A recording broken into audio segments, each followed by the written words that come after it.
In today's video, I'm going to teach you how to change negative numbers to positive in Excel. If you've got a column of values and a few of them are negative, the quickest, cleanest way to show them as positive, without altering the original data, is to use a simple Excel formula called ABS, short for absolute value. The absolute value of a number is its distance from zero, so negative numbers become positive, while positive numbers and zero stay exactly the same.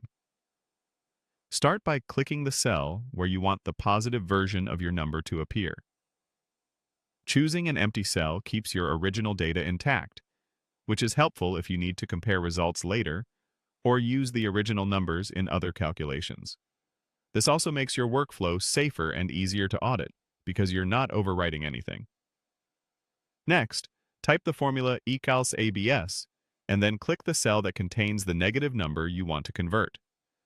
When you click the cell, Excel will insert its reference into the formula, so you'll see something like equals ABS A2. If Excel doesn't automatically add the parentheses, just complete them yourself, so it reads ABS A2. The moment the formula is entered, Excel evaluates it and returns the positive version of that value. If the reference cell already holds a positive number or zero, the result will be the same number, unchanged. A few quick tips to keep in mind as you use this approach. First, ABS only works on numeric values. If a cell contains text that looks like a number, Excel may not treat it as one, and the formula won't be able to calculate.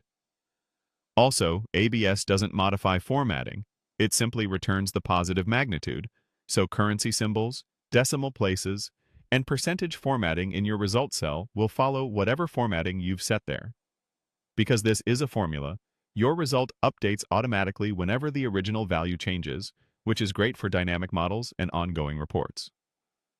This method is ideal when you want a transparent, non-destructive solution that makes your numbers positive for summaries, dashboards, or charts while preserving the source data. It also keeps your calculations consistent because you're using a dedicated function designed for exactly this purpose rather than manually editing values. That's all there is to it. Click the cell where you want the result, type ABS, and click the cell with the number you want converted. With those two quick actions, you'll have clean, positive values ready for analysis. Thanks for watching, and enjoy working more confidently with your data in Excel.